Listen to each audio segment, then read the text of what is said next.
Hello दोस्तों, good evening. आज हम क्लास 10th के लिए क्वेश्चन बैंक सॉल्यूशन चल रहा था 2014 का सेकेंड पार्ट लेकर आए हैं। प्रश्न संख्या कह रहा है किसी चालक के छोरों के बीच विभवांतर भी, प्रतिरोध R और प्रवाहित धारा I के बीच संबंध दर्शाना है। तो एक ओम के नियम होता है V बराबर होता है आपका IR। क्या होता है? V बराबर IR। अगर आप यहाँ से R बराबर कीजिएगा तो V बट्टे क्या आ जाएगा? I आ जाएगा। V बट्टे क्या हो जाएगा? आपका I। और यहीं से I बराबर कीजिएगा तो V बट्टे आपका R आ जाएगा। तो ऑप्शन देखिए इसमें से क्या है कि R बराबर क्या है? V बट्टे I। क्या है आपका यहाँ से? R बराबर V बट्टे I। तो ऑप्शन नंबर सी हो जाएगा। और जैसे I बराबर V बट्टे R कहीं पर भी नहीं, I बराबर V बट्टे R नहीं है, तो ऑप्शन नंबर क्या हो जाएगा? सी इसका राइट आंसर हो जाएगा। R बराबर V बट्टे I। यह ओम के नियम से होता है। क्या है? ओम के नियम से। अब आइए प्रश्न संख्या सेकेंड पे। प्रश्न संख्या सेकेंड क्या कह रहा है सो समझिएगा। प्रश्न संख्या आपका है कि 100 वाट का विद्युत बल्ब 250 वोल्ट के विद्युत मेन से जोड़ा जाता है, तो धारा का मान बताना है। कह रहा है जैसे कि समझिए P का मान आपको दे दिया है कितना? P बराबर दे दिया है 100 वाट। कितना दे दिया है? 100 वाट दे दिया है आपका P का मान। और आपका दे दिया है, कह रहा है V का मान कितने दे दिया है? आपका V का मान कितना दे दिया है? 250 वोल्ट दे दिया है। 250 वोल्ट दे दिया है। तो यहाँ से क्वेश्चन कह रहा है कि I का मान पूछ रहा है आपसे। किसका मान पूछ रहा है? I का मान। एक फॉर्मूला होता है P बराबर VI होता है। क्या होता है? P बराबर VI। ये सेकेंड नंबर क्वेश्चन के लिए बता रहे हैं, दूसरा का। तो यहाँ P का मान आपका 100 है। कितना है? 100 बराबर V का मान कितना है? 250। कितना हो गया? 250 अगुने I। ठीक है, इसको काटिएगा तो ये कट गया, 2 पंचे 10, 5 25। तो I बराबर आपका आ गया कितना? I बराबर हो गया 2/5। जब इसको भाग दीजिएगा 0.4 एम्पियर आएगा। कितना आएगा? 0.4 एम्पियर आ जाएगा, जो ऑप्शन नंबर किस में है आपका? ऑप्शन नंबर बी में है। कौन सा हो जाएगा आपका? ऑप्शन नंबर बी आपका राइट आंसर हो जाएगा। कौन सा ऑप्शन हो जाएगा? बी। और विद्युत धारा का ऐसा मात्रा क्या होता है? एम्पियर होता है। चलिए ठीक है, ये क्या है? इसमें कुछ नहीं प्रश्न कर रहा है। पी का मान दे दिया है, भी का मान आपको भी दे दिया है, और आई का मान कह रहा है ज्ञात करने के लिए। तो पी बराबर भी इंटू आई एक फॉर्मूला होता है, इससे आपका कितना आ जाएगा? 0.4 एम्पियर आ गया। नेक्स्ट प्रश्न चलिए, तीसरा नंबर प्रश्न। तीसरा नंबर प्रश्न कह रहा है कि विद्युत फ्यूज आधारित होता है, इसमें से चारों ऑप्शन में से किस नियम पर आधारित होता है? तो विद्युत फ्यूज होता है विद्युत धारा के ऊष्मीय प्रभाव पर कार्य करता है। किस पर कार्य करता है विद्युत फ्यूज? विद्युत धारा के ऊष्मीय प्रभाव पर कार्य करता है। अब प्रश्न संख्या 4, विद्युत धारा उत्पन्न करने की युक्ति को क्या कहते हैं? तो जनित्र यानी कि जेनरेटर कहा जाता है। विद्युत धारा उत्पन्न करने की युक्ति को क्या कहते हैं? जनित्र, जेनरेटर बोला जाता है।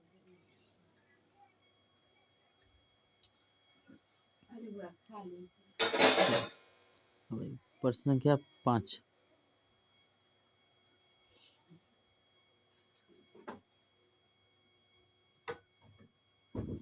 प्रश्न संख्या 5 है कि जब किसी चालक, किससे कह रहा है कि जब किसी चालक तार से विद्युत धारा प्रवाहित होती है तो गतिशील कण होते हैं।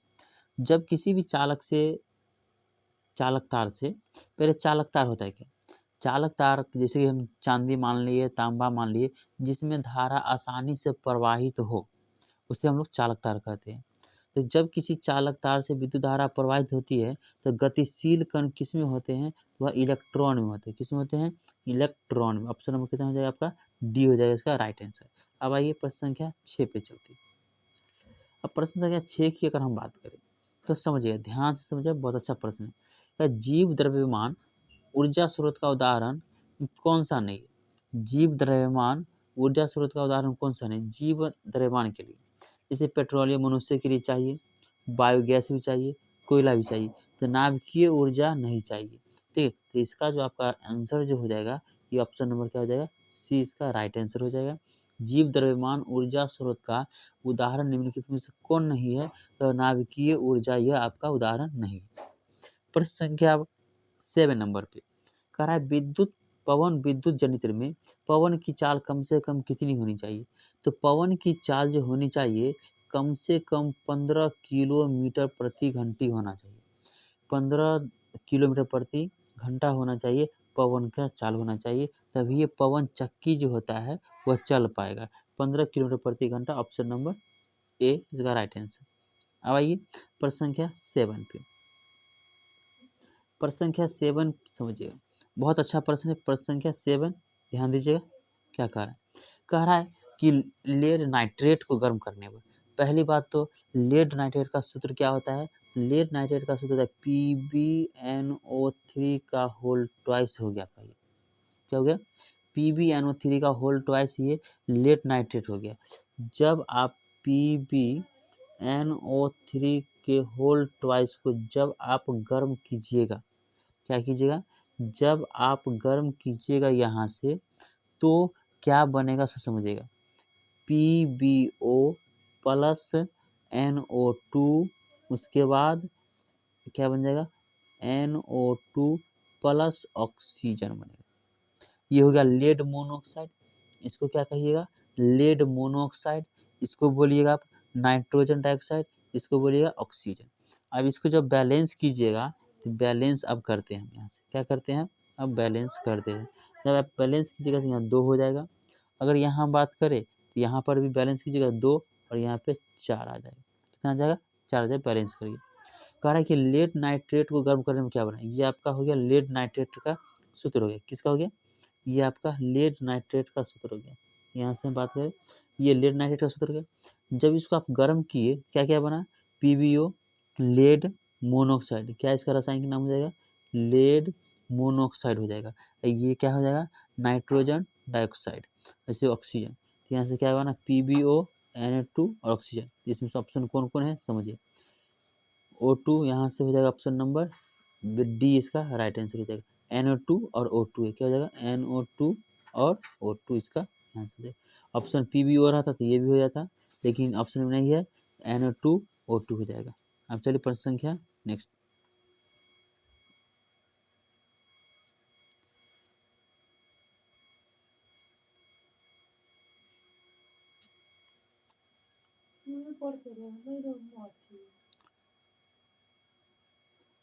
प्रश्न संख्या 9 नंबर है। कह रहा है कि सोडियम क्लोराइड के जलीय विलयन से विद्युत धारा प्रवाहित करने पर यह वियोजित होकर के सोडियम हाइड्रोक्साइड बनाता है। इस प्रक्रिया को क्या कहते हैं? तो क्लोर क्षार अभिक्रिया कहते हैं। क्या कहेंगे? क्लोर क्षार अभिक्रिया। अब प्रश्न संख्या नेक्स्ट पर ध्यान, 10 नंबर। तो प्रश्न संख्या 10 क्या है सोच समझिए। कह रहा है कि इनमें से कौन सही विकल्प है? क्या है? कौन सा जो है आपका सही विकल्प के बारे में बताया जा रहा है। एक सोडियम कार्बोनेट की अगर हम बात करें, क्या बात करें? Sodium carbonate. Sodium carbonate. अगर सोडियम कार्बोनेट के सूत्र की बात करते हैं तो Na2CO3 होता है। ये इसी को कहते हैं वॉशिंग सोडा, यानी कि कपड़ा धोने का सोडा। धोने का सोडा का रासायनिक सूत्र आपके पूछेगा तो Na2CO3 10H2 हो जाएगा। Na2CO3 10 लोटा पानी हो गया सोडियम कार्बोनेट। अगर आपको कहेगा कि धोने के सोडा का रासायनिक नाम बताइए, क्या जवाब देना है? सोडियम कार्बोनेट देना है। क्या देना है? Sodium carbonate. और सूत्र कहेगा तो आपको क्या जवाब देना है? सूत्र में Na2CO3 हो गया। अब आइए प्रश्न संख्या 11 पे। किसे चाकू से काटा जाता है? तो चाकू से 3 चीज़ को काटा जाता है। किसे काटा जाता है? 3 चीज़ से, सोडियम, लिथियम और पोटेशियम। सोडियम, लिथियम, पोटेशियम तीनों को किससे काटा जाता है? चाकू से काटा जा सकता है। चाकू से काटे जाने वाले 3 धातु है, सोडियम है, लिथियम है, पोटेशियम है। तो आपका कौन है? ऑप्शन ए हो जाएगा, लिथियम आंसर हो जाएगा। इन तीनों में से कोई और रहता तो और भी आंसर हो सकता है। तो चाकू से किन चीज़ों को काटा जाता है? तीनों को काटा जाता है, सोडियम, लिथियम, पोटेशियम। और एक बात ध्यान दीजिए, ये जो होता है, ये लिथियम जो है सबसे हल्की धातु है। क्या है? सबसे हल्की धातु के बारे में अगर आपसे बात करें, सबसे हल्की धातु क्या होता है? लिथियम होता है। और सबसे भारी धातु पूछे, क्या पूछे आपसे? भारी धातु पूछे तो ओस्मियम होता है। क्या होता है? ऑस्मियम। क्या होगा आपका? ऑस्मियम सबसे भारी धातु होता है आपका।